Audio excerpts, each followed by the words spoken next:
So, willkommen zurück zu ZEIT für Klima. Welcome back to ZEIT for Klima.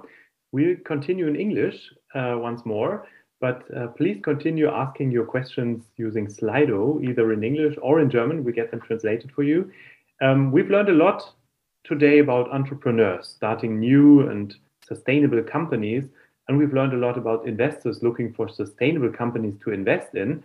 And now we move our focus to another certain type of social business. We'll talk about intrapreneurs. So motivated and dedicated people who wish to change the world for the better from the inside of existing and sometimes very big companies.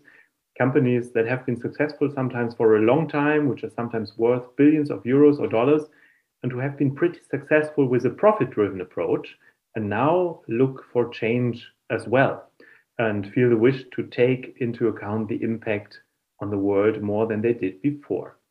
We've invited 3 guests today, 2 social intrapreneurs and 1 entrepreneur who is doing a lot to connect these social intrapreneurs and help them and facilitate intrapreneurship more generally. My name is Tönnesmann. I'm not sure if I am an intrapreneur. I'm with the ZEIT and ZEIT für Unternehmer, but maybe I'll learn this today if I am one, or maybe I'll turn to become one later on, depending on what we'll talk about today. Our first guest is a woman who has had a very straightforward and fairly streamlined career until she had an encounter that she calls a key experience, a life-changing experience. Before that, she studied business administration. She joined the Boston Consulting Group in Munich and New York. And then she got the first doubts about capitalism during the financial crisis. And then this key moment arrived when she had the chance to listen to Mohammed Yunus at the London School of Economics. Mohammed Yunus, who had been awarded the Nobel Prize for Peace, for showing how development actually can be triggered by giving microcredit to the poor, not giving them donations, but lending them money. So at that point of time, she understood that economy and poverty reduction can very well be reconciled, and that so-called social businesses can change the world for the better. She traveled to Bangladesh to meet Mohammed Yunus, and together they started Yunus Social Business, a fund that does not only support social entrepreneurs with donations, but invests in them. And she's kind of convinced that they will then solve the world's pressing problems maybe better than classical companies. So she received various awards for commitment, and she advises politicians, she advises institutions, and I'm very happy that she's with us today. Hello, Saskia, Bruysten. Thanks very much, Jens. I'm very happy to be here. Yes, you will give us a short introduction to our topic today, unusual pioneers. What difference can corporate intrapreneurs make? So I would say the floor is yours. Thanks so much, Jens. So welcome everyone. Excited to be here today. As Jens has said, today we want to talk about unusual pioneers. And specifically, we want to talk about business as unusual. I think everyone knows the term business as usual. And here we're talking about business as unusual. So actually business that is there to solve problems in society. And today I want to talk about, I'll start with one unusual pioneer, who is Mohammed Yunus, who Jens just briefly alluded to. He's my co-founder. Obviously won the Peace Nobel Prize in 2006-07.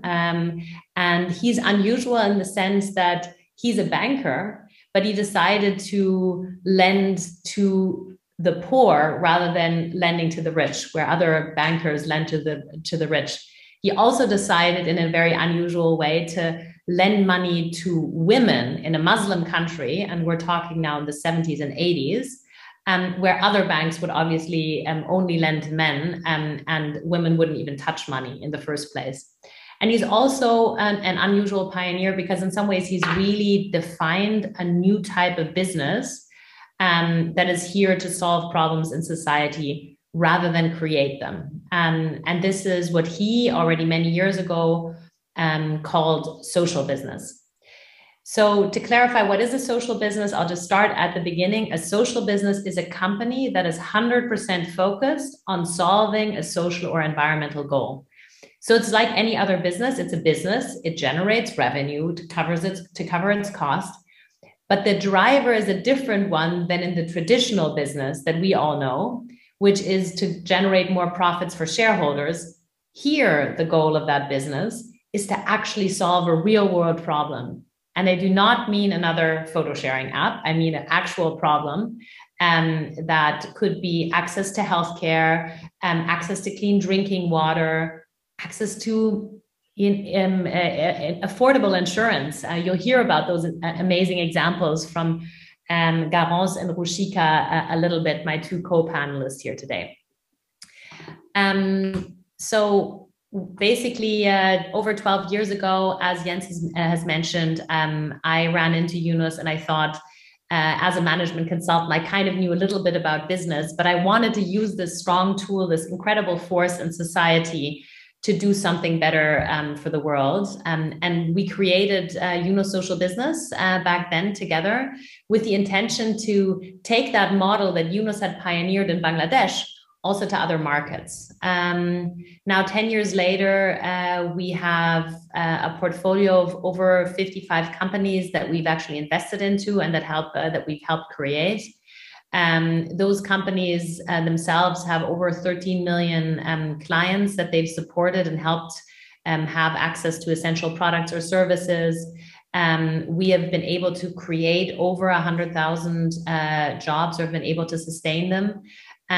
So that's the impact that we've had now over these last few years. That's where we are at Yunus Social Business. But today I actually want to talk about the second arm that we have at Yunus Social Business. We're not just an impact investor ourselves, so an investor for impact, but we also help large corporations change the way that they're doing business. And that, I think, is a particularly relevant field because if you think about it, social business is in this part, you may have heard about it, you may have not heard about it. It is a growing niche, but it's still a niche. And if we want to change the overall economy, we need to take the big guys on board as well. And those are the large corporations. If we do not change the way they do business, the economy will not change for the better. So if I think about it, when I was trying to, get corporations involved over 10 years ago, that was still very, very hard because corporates were like, well, the business of business is business. We're going to make profits. That's what this is all about. So that little CSR thing on the side, let's forget about that. But things are slowly changing. I'm pretty sure that all of you are reading the ZEIT regularly. You've probably heard about all of these lovely buzzwords that are out there right now, like purpose, like my company is going to have a purpose. Or you may have heard about the term ESG, environmental, social, and governance, which is a lens that a lot of investors are now looking at when they're starting to invest in companies. They actually look, what is the environmental performance of this company next to the financial performance? You've probably also heard the buzzword net zero, and you've probably heard many companies come up with net zero commitments, meaning a commitment until when they will be carbon neutral, until they will not emit any further carbon. But the big question is, with all of these buzzwords out there, how much are they buzzwords? How much are they real? Or how much action is really, really behind it? And I recently read a pretty shocking study, just talking about the net zero carbon target that I just mentioned. NYU Stern has brought out a study where they checked out a number of Fortune 500 companies, and they found out that of those that have committed to a net zero target, be it 2030, be it 2040, below than 1% actually had a concrete action plan to get there. So there's a really big gap between the commitments and the talk, in other words, and the real action.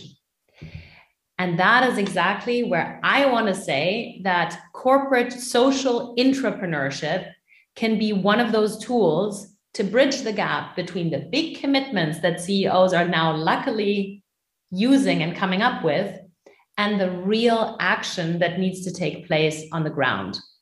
So what is a corporate social intrapreneur? It's not an entrepreneur, but an intrapreneur. I hope that I'm pronouncing that correctly.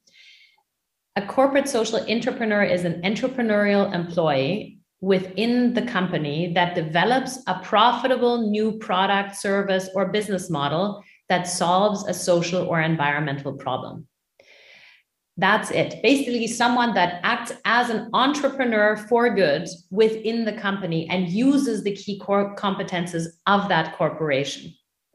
So luckily, and you'll find out about it in a second, we have two incredible examples of this on the panel with me. Garance Wattez-Richards, who has developed an incredible social entrepreneurship initiative, or actually a business unit, I should just call it, within AXA, where she's serving the lower middle income classes with insurances that they wouldn't have access to, and that easily fall back into poverty if they don't have that kind of insurance. And then you will also meet Ruchika Singhal, who comes from Medtronic and heads up the Medtronic Labs there, and has developed also a number of social businesses there that ensure that people have access to affordable healthcare. So those are two fantastic examples. I've met them because they're both members in a platform that we created, a program that we started earlier this year called the Unusual Pioneers program. And we co-created that together with the Schwab Foundation of the World Economic Forum. And it is a program to help these types of intrapreneurs grow their initiatives, but also not just grow their own initiatives or their own business units, but see if the principles of those initiatives can be applied to the broader business. So can actually the learnings of a Garance or a Ruchika, can they lead to the whole corporation changing the way that they measure success, which is very important. So will this, for example, lead to the fact that CEOs will not only be measured by the financial performance, but perhaps in the future also by the social performance that they're bringing to the table, or by the CO2 that they're lowering? That is, in the end, the holy grail that we want to go to, that the whole corporation acts in a better way. And I will share with you also a couple of learnings from a study that we conducted last year. We interviewed over 50 corporations that had these corporate social intrapreneurs internally. We did that together with INSEAD HEC and the Schwab Foundation again. And the main issue, the main challenge that these intrapreneurs face internally to be able to be successful is one thing, and that is corporate structures. The way that corporations are focusing on short-term profit makes it harder for social entrepreneurs that are trying to achieve perhaps more difficult questions and solve more long-term problems. The own corporate structures and the single-minded focus on profit has been very hard for them to be able to, well, cut through and continue being successful. Luckily, Ruchika and Garance have been successful, but they definitely had some internal hurdles to overcome, which tells me that it's actually a good news, because if the issues that these entrepreneurs face are only internal within the corporate culture and the corporate immune system, there's so much more potential of what large corporations can do to solve real problems. On that note, I'll end on one more positive note that also came out of that research with these 50 corporations. Companies do not only, they of course now have to do something around topics like ESG and ideally impact, because it's A, the right thing to do, and because B, slowly but surely they're getting pressure from both investors, customers, employees, governments, and it's just a question of a real license to operate. But secondly, what we've seen is that there are significant benefits that companies pull out of these types of engagements. One is major employee motivation and employee skill set growth. So over 77% of the companies said that that's something they observed. And the second thing I want to mention is that it has been for 50% of the companies a major driver of innovation, because you look at your business model in a very different way when you come at it from the perspective of society. And I'm sure Garance and Ruchika can talk about that in a second more. And finally, it has helped change mindsets within the company. It is demonstrated that the company with its core competences can really do something for the world and make a difference. and, you know, help people and help the planet while doing its business. And I think that's a very, very important point. And with that, Jens, I'd like to hand over back to you. This was a quick introduction from my end, and I'm looking forward to the panel now. Thank you, Saskia. This was not only a quick introduction, but also a very inspiring and interesting introduction. And I think you made pretty clear the big expectations we can have when it comes to social entrepreneurship. And I'm very happy we have two guests with us. You briefly introduced them to us already. One of them is Garance, Wattez-Richards. She's with AXA, one of the biggest insurance companies in the world, with roughly 125,000 employees, if I got that right. And she's with us from Paris, and I'd like to welcome her now. Hello, Garance. Garance, I cannot hear you. Hello, Garance. Good to hear you.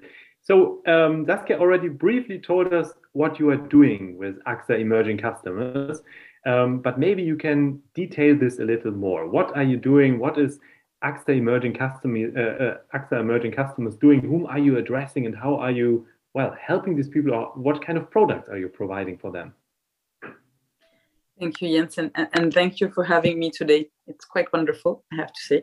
And Saskia, your introduction was very inspiring, and I hope I'll have access to those slides because they echoed a lot of things that I think, but said in a much better way. So what we're doing today is we're providing, so I don't think anybody, when they were a child, thought I'd like to be a nurse or a doctor or an insurer, first of all. And I also don't think many people wake up in the morning saying, oh, you know what I'm going to be really excited about today is I'm going to take out an insurance product. So it's not top of mind on both those things, right? But it's actually something that when you start understanding and really putting your finger in it is unbelievably attaching and mesmerizing, actually, and exciting, because it really changes people's lives. The thing is, I think the way that the insurance industry has been doing it so far has been about not realizing that the touch points are always going to be painful, are always going to be a difficult moment, and we haven't always been there to manage that correctly.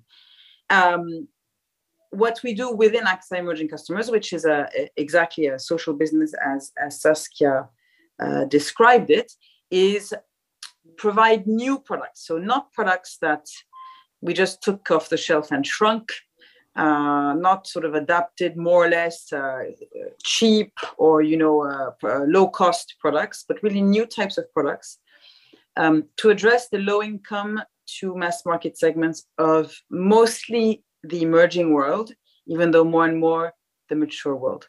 What does that mean? It means understanding the risks they face, these populations. So who am I talking about? I'm talking about construction workers, nurses, teachers, people who have the retail merchant shops on the street or the 7-Elevens, just to give you an idea of who I'm talking about. And they, of course, these are not people that are going to go to an agent, an insurance agent or an insurance broker and say, oh, well, do you have a protection product on life? So no.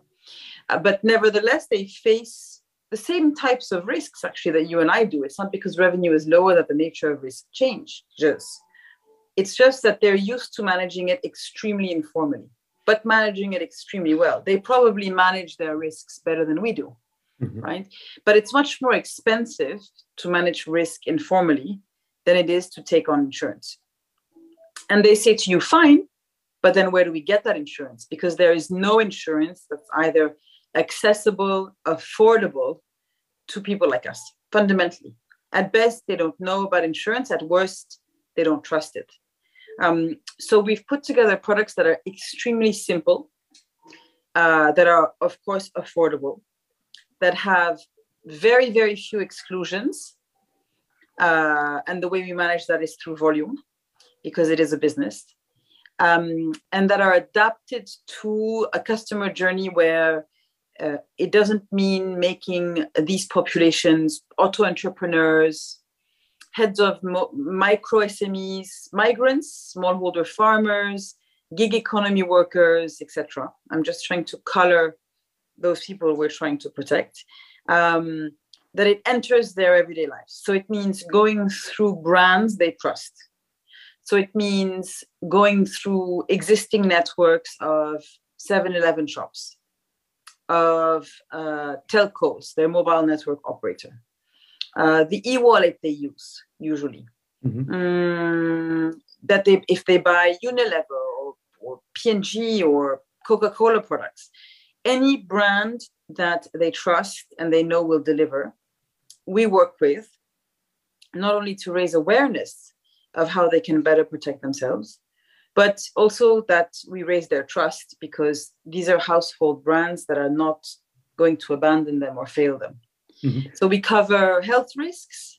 To Saskia's point, yes, of course, ESG, purpose, net zero, inclusion. You should add on that slide. It's becoming this crazy buzzword where people put everything inside of it. It reminds me of the time when, everything was about innovation a lot, and everything was innovation, and like the buzzwords were factory, lab, ecosystem, blah, blah. Now it's the same with inclusion, net zero, blah, blah. So the idea here is to kill the silo. So I think so Saskia, you explained it, ESG, environmental, social, and governance. Today, the environment is basically boiled down to climate change impact. The social element is very much reduced to exclusion and how to include people who are excluded from access to digital, from access to health, from access to financial services, from access to education, etc. And the G remains the one that's kind of been constant in terms of transparency, how companies are organized, etc. And so finally, may I briefly ask, if we take the perspective of one of these merchants or farmers, for example, how would he insure himself informally without your product, and how is he insured afterwards when he chooses to buy your products or get your products? That's a great question. So for example, I'm a woman. Let's take a fictional case. I'm a woman. I own or I run a small merchant shop right on a street. I'm having a hard time putting savings to the side. My husband spends a lot of them, a lot of my savings. I try to hide cash under the mattress. It's complicated because he finds it. And so what I do is I transform the cash into jewelry, often gold jewelry, because the price of gold is not that volatile. And plus, I'm the only one as a woman who knows where to sell jewelry. My husband doesn't know where to sell it. Neither does my father or my uncle. Okay. So that takes a lot of time. You lose money in transforming cash into jewels, and then you lose money when you resell the jewels into cash to pay for an out-of-pocket, last-minute health expense. And then you go to the hospital. It takes you 2 days because you have to queue in the public waiting space. And then finally, they keep you for 2 days inside of the hospital. So you have to pay the hospital nights. And then you haven't really had time to sell the jewelry. So actually, your car is working quite well. And so is your microwave oven and your fridge. And you didn't collect that debt from your cousin. So you call him and you send someone else to go and call him, etc. This costs you money. And it costs you 2 days of work. Right. If you take out an insurance on Hospicash, for example, so you pay 50 cents a month for a forfeit sum, we're not going to look at exactly how much that hospital might cost you. We're going to say, oh, so you live in the northeast more of Nigeria and not the south. So hospital costs 100 on average and not 120.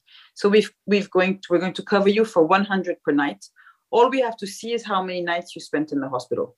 Okay. It just so happens that your hospital costs 75 and not 100. We still transfer 100 because we can't spend that time double checking, etc. If your hospital had cost 125, you would have still had 100. It's a forfeit based. What remains, if anything remained, you can use, it's cash sent by WhatsApp, sent by SMS, sent on e-wallet. You can use that to pay for the transport, the food, the medication that you're going to be asked. You didn't have this if you hadn't protected yourself with insurance. And then within Hospicash, we have business interruption cover. So if you pay 50, not 50 cents, but 70 cents a day, the days that you are away from your work, in advance, we will have, it's one of the 3 questions you're asked, very few questions. We're going to say, how much do you make a day? Do you make $10? Do you make $15? And then depending on your answer, in your contract, every night that you are away from home, you get paid back as business interruption. This you would never get without insurance. Mm-hmm. Okay, that sounds great. I would like to turn to our second guest, but I have one more question. How is this business model for AXA? I mean, how do you earn money with that? Is it a profitable business yet? I mean, I think you have 22 million customers already using the product. So is it profitable already, or doesn't this matter in the first sense? It matters a lot. Mm-hmm. We have double targets, bottom line, top line, bottom line, other financial KPIs, return on equity, combined ratio, etc. That are obviously all positive, and we are a profitable business. We're actually even slightly more profitable, but that's normal because we are more recent, and profit goes down in insurance as time goes by because people start claiming, etc. But we're a profitable business with a very strong social impact that we also measure. And it's very important for AXA that we be profitable. Do they ask me ultimately? Am I asked by Thomas Buberl, who had, honestly, the CEO of AXA, Thomas Buberl, had the vision to do this several years ago, which was well ahead of his time. It's not trendy for him. He's been thinking about it for a while. Does he ask me to have exactly the same financial targets? He's probably a bit more lenient.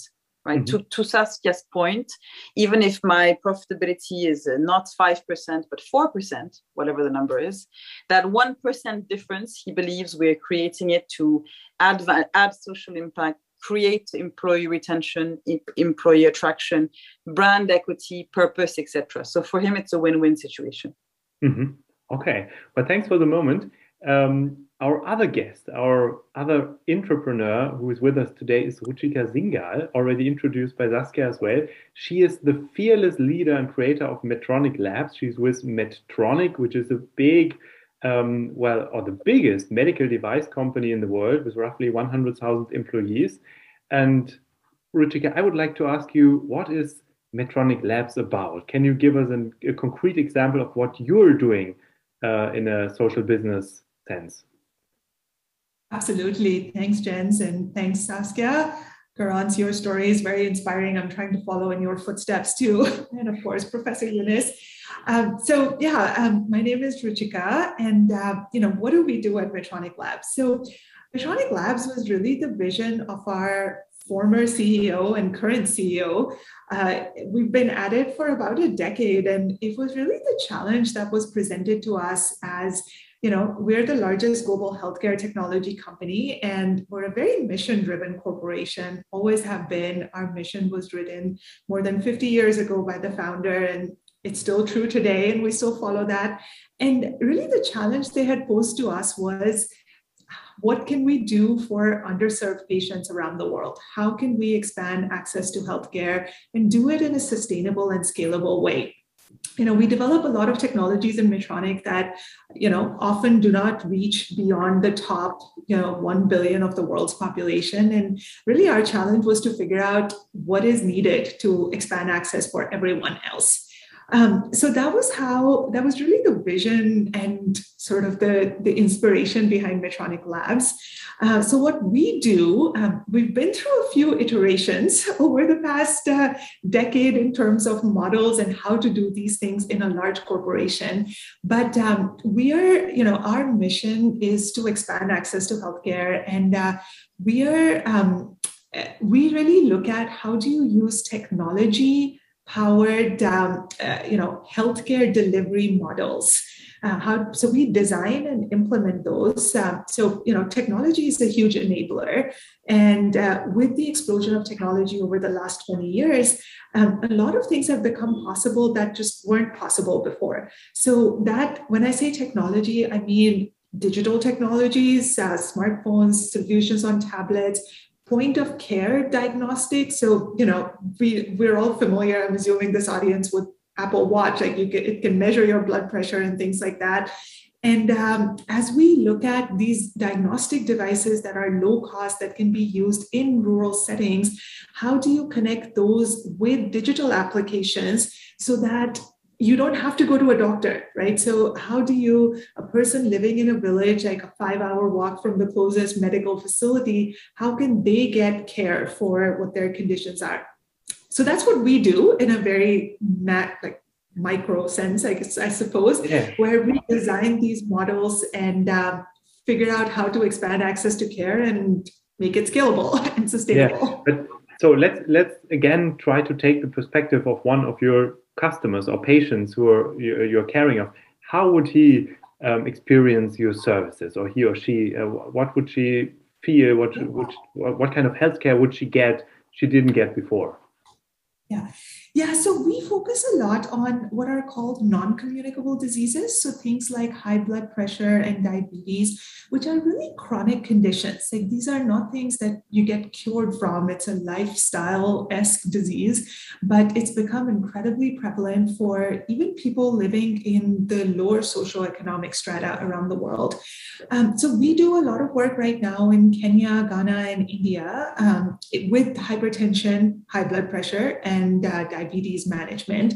And the way it works is, I'll give you an example in Kenya, where we work very closely with the Ministry of Health and a lot of the county government officials, where we work with the public health systems. So our software platform is integrated, on tablets. So we have tablets, Android tablets, and we train the staff in these health facilities, as well as community health workers, who then can go out into the communities, into the villages, where the patients historically would generally not even know, what their blood pressure is, or, if it's high, that they're supposed to do something about it. And it essentially extends the health system out of the hospital into the patient's home, so that the patient can get their blood pressure tested, blood glucose tested, and all of that data is captured and can be reviewed by a clinician sitting in a hospital that can be miles away. Mm-hmm. And an e-prescription can be generated, and the patient can get those medicines at a pharmacy that's closer to where they are. We also do a lot of patient engagement things, where we work with patients to form peer support groups, because so much of things like blood pressure and blood glucose is around you should be doing exercise, you shouldn't be eating fried foods, and these things are hard for everybody to do, irrespective of their socioeconomic status. So in these communities, it's actually, this is one of the most amazing things about my job. It's like you go into these rural villages, hours away from any form of civilization, and there'll be 100 women, all with some sort of diabetes and hypertension, and they're all doing physical exercises, hands up and hands down, and under the trees in the courtyard. And but that's the direct patient touch, that you're truly transforming the sort of underlying causes and driving that behavioral change. And then there is the technology support to make sure that the medicine part also happens, so that they're connected to a doctor when they need it. So if there's alerts, if somebody takes their blood pressure and they're really above a certain threshold, based on risk algorithms that are developed for the care pathway for these patients, alert will go off, and then the health worker can tell that patient hey, this is not good, you need to get to a hospital right now, before the person ends up with a stroke or some other major complication. Mm-hmm. So that's what we do. It's very sort of hybrid in that, physical in that, we're there with the patient in their communities, but it's all possible because of digital technologies. Yeah, that sounds great. And I think it's great you and Garance are explaining this with impressions from the field, because this helps us understand what you're actually doing. But can you also explain how this translates into a business model for Medtronic? Is this something Medtronic wants to earn money with? I think we're on a journey with that. So we are not looking to earn profits to return to investors with this. Because this is a long-term health systems transformation goal, which, in the next 5-10 years, Medtronic is a leader in therapies for chronic disease management, like stents and, implantable devices that go inside the body. So the objective with this initiative is to be sustainable on its own, but whatever profits we earn from this will go back into the business. So it's not necessarily part of like returning profits to shareholders vertical. And we've set it up that way for a particular reason, because we do believe like healthcare for the lower income population, there's a lot we can do with that to build sort of do population health that we know that in 10 years, all of these patients are going to need some therapy from Medtronic. Yeah. But for this part of it, that's, we're not trying to drive profit for it from the corporation. I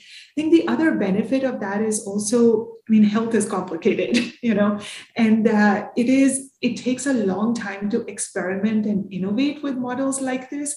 And being under a separate structure that way helps us to incubate these ideas and really develop these ideas and do the risk-taking and creativity and innovation part of it in the communities to develop the right solutions without necessarily the burden of immediate financial return in a short term. So it just creates a lot more flexibility for us to play with. So, I think it works. Yeah, I think we pretty well understand now what the impact is both of you are creating for the people you are addressing, but for the world in general.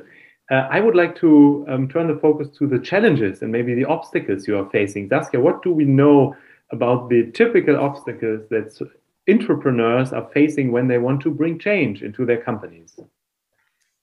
Yeah, absolutely. Jens, there are a number of challenges. I think in general, I summarize most of them under the topic of the corporate immune system. So I think we all know about the immune system these days. We're all like very clear about what that all means. And the corporation also has an immune system. It has, and those are, long-haul beliefs. They are key performance indicators, so KPIs that managers are being measured, compensation system, feedback systems, the way that the controller has always done things. So that's the corporate immune system. And everything that people do within an organization that isn't the standard way is always hard for the system of a corporation. So innovation, as we all know, is always very hard to develop within a corporation because it has its fixed systems. And social innovation is even harder because it sounds like it's further away from making profit right away. So those are the main points that make it hard for an entrepreneur internally. So making it concrete now, in the case of Garance and also Ruchika, they actually have CEO buy-in. But there are many entrepreneurs that are actually coming up. It's their own idea. They just started. They don't have the CEO buying into it. And they have to fight to make this thing a reality. So those are just a number of things. And then there's that whole element of, there may be a CEO, but then there's that middle management in between. And they just always say no, because that's all they do the entire day. So there are like a number of internal hurdles mainly that make it difficult for those social entrepreneurs to be successful, to grow within the organization. And many of them, like even those particular ones that I just mentioned that start on their own, they do it on the side next to their day job. So they're trying to do it at night while they're doing their normal job during the day. So I think these are a number of challenges that entrepreneurs face. And Garance and Ruchika, I'm sure you have a number of other ones, but these are the ones that we've heard from the research. Yes, that would be great. Please share them with us, the obstacles you had, or the bottlenecks you had to go through. I'll chime in. I would say I've been very fortunate. I think, like you said, Saskia, having CEO buy-in, and not just buy-in, but the CEO being the biggest champion makes a world of difference. I think we pretty much spent the first 5 to 7 years figuring out how to deal with the corporate immune system. And it took us a while. And the CEO being the champion is the reason why we experimented with a lot of different structures and just kept trying to figure it out. And, beyond just funding support in the early stages of incubation and innovation, engagement from these are hard problems to solve. And I think one of the things I always say is like, I've got some of the best minds in healthcare business helping me out with this, I'm not just trying to do it on my own. And it takes a while to get to that, but that commitment is so important. And that's what I've been very fortunate to have with our leadership. And, the other thing that helped to fight the corporate immune system is actually work pretty closely with our executive leadership team. Through all of this, they have been individually, personally involved, and that helps a lot. So internally, I think it took us a while, but we got there. I think externally, it's hard, because it's just, there's lots of real challenges because we talk a lot about like the social determinants, health, education, nutrition, environment. It's all tied together to the problems related to poverty. And it's hard to solve each one of these problems individually because somewhere you just figure out that it's all connected.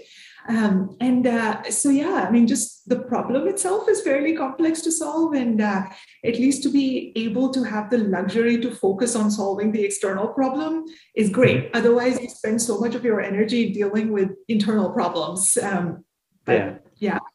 Garance, how is it in your case? We learned that you have a strong CEO buy-in, which is important to create a social business within a company. But did you have to start it at night on the side before it really got to break through? Or what were the bottlenecks you had to go through and maybe still are?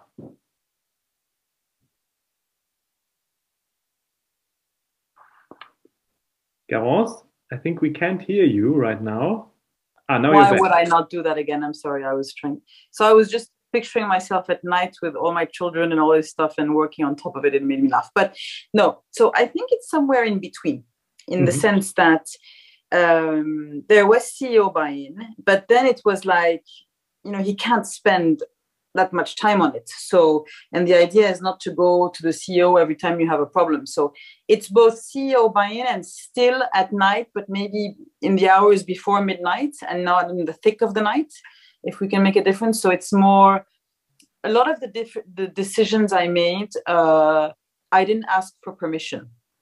And so this is what I think I was telling you before, is that something that I push a lot with my team is to prefer to ask for forgiveness than for permission, right?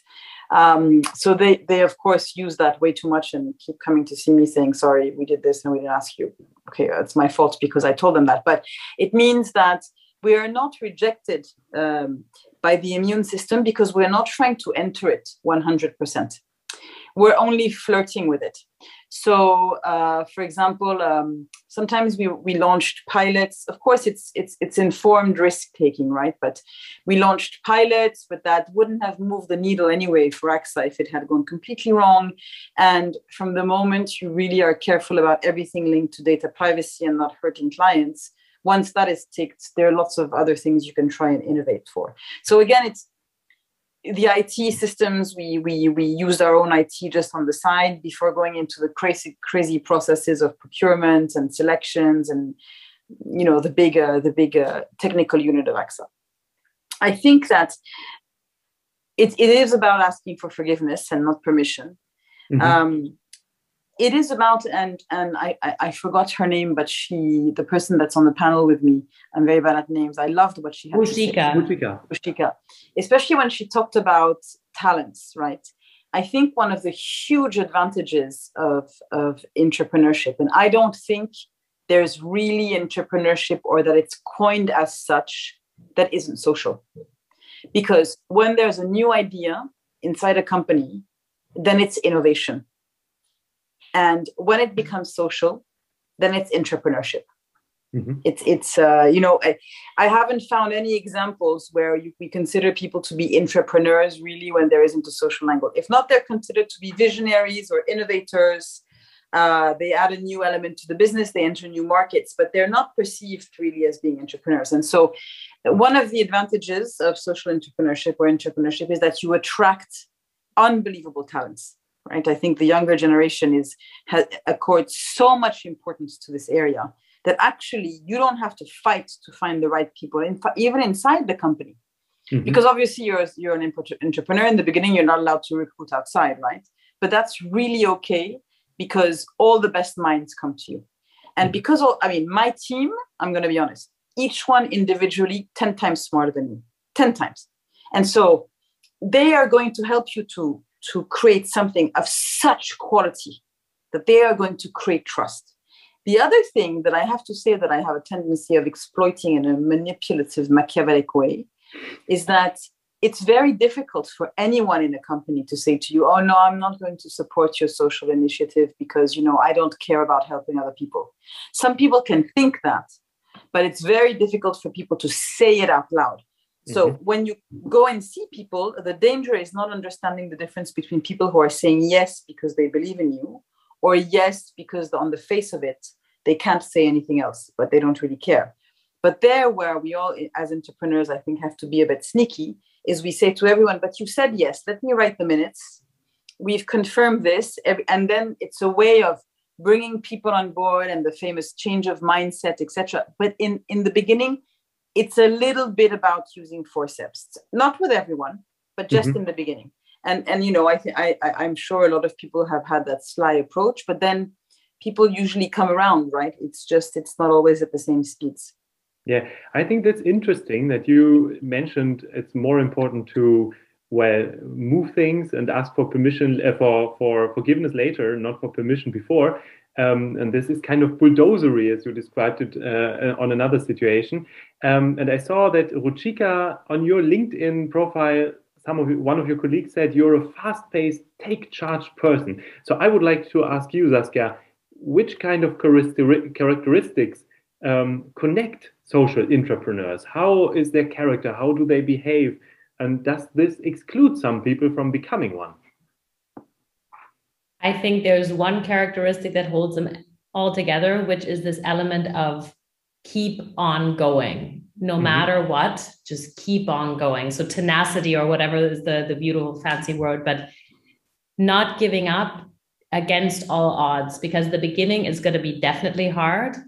And over time, it may be a little bit easier, but it's still tough, because as Ruchika said, there's not just the internal issues in terms of getting through the corporation. There's also, of course, the actual problem you want to solve, which is not an easy one. Otherwise, someone else had solved it and poverty wouldn't exist. So somebody that is very headstrong and committed to a topic and can stay on focus.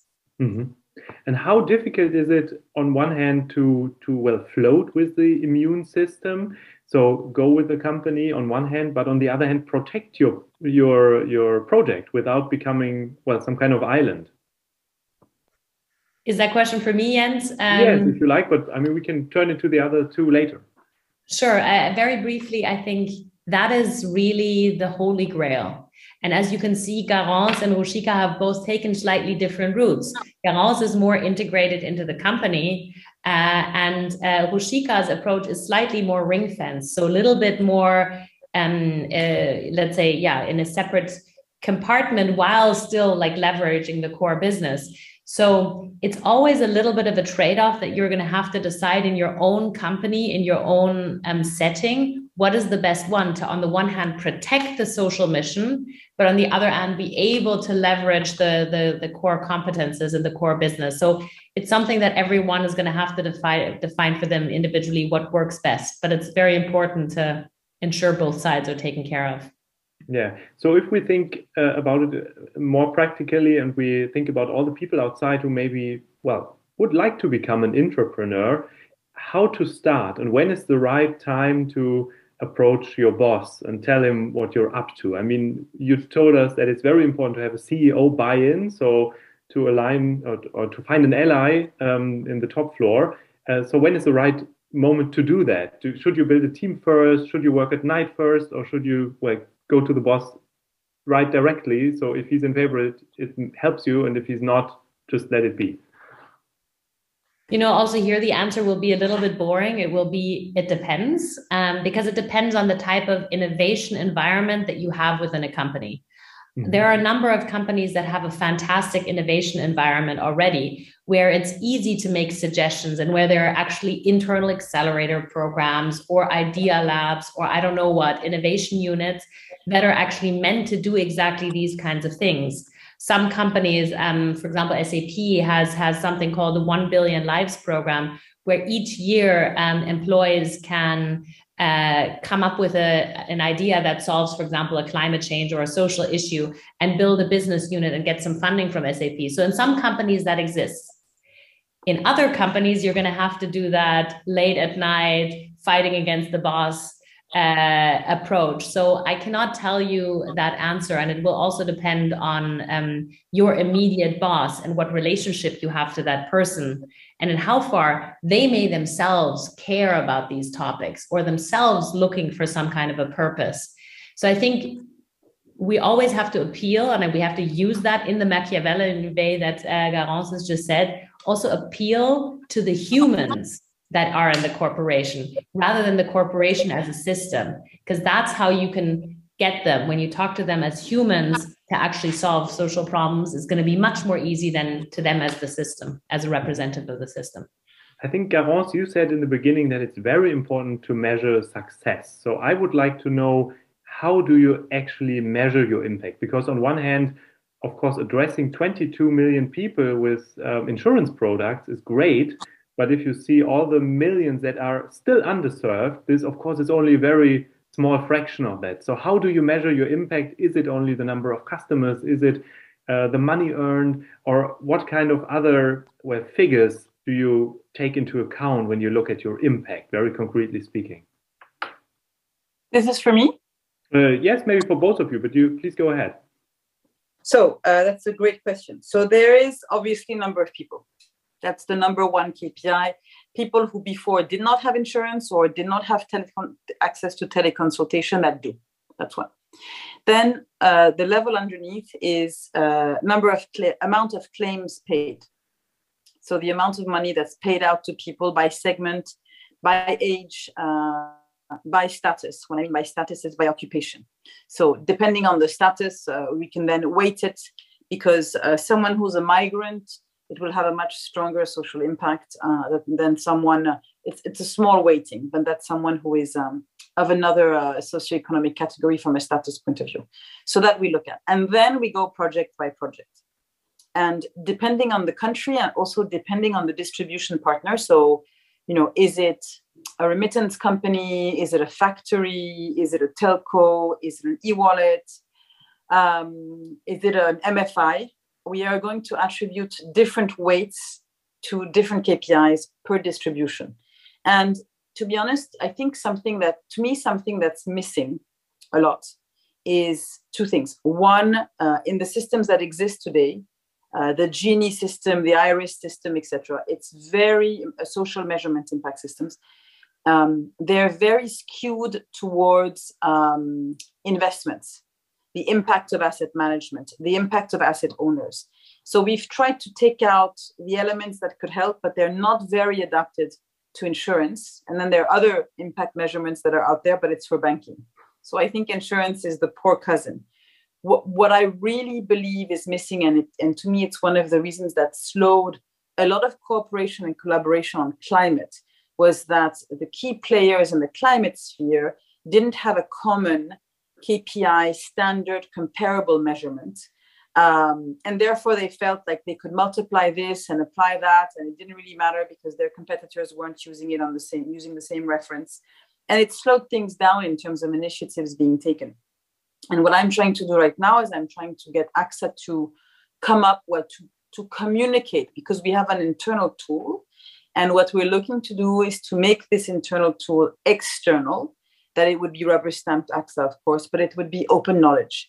And hopefully it would be adapted and adopted by our competitors. And I really hope our competitors they are moving, as fast as we are. And that's great news, but that they adopt it, so then we can have comparable figures. And that's always important to, analysts, investors, and all the people who measure our performance. I mean, this is also a very interesting finding that that you think it's great that your competitors are moving at the same pace in the same direction. You would not always say that of your competitors, that this is great. So in this case, but there are 4 out of 7 people in the world who don't have insurance. So the pie is not about to be shared. Yes. The pie is still being baked in the oven. I think we have to bake it together.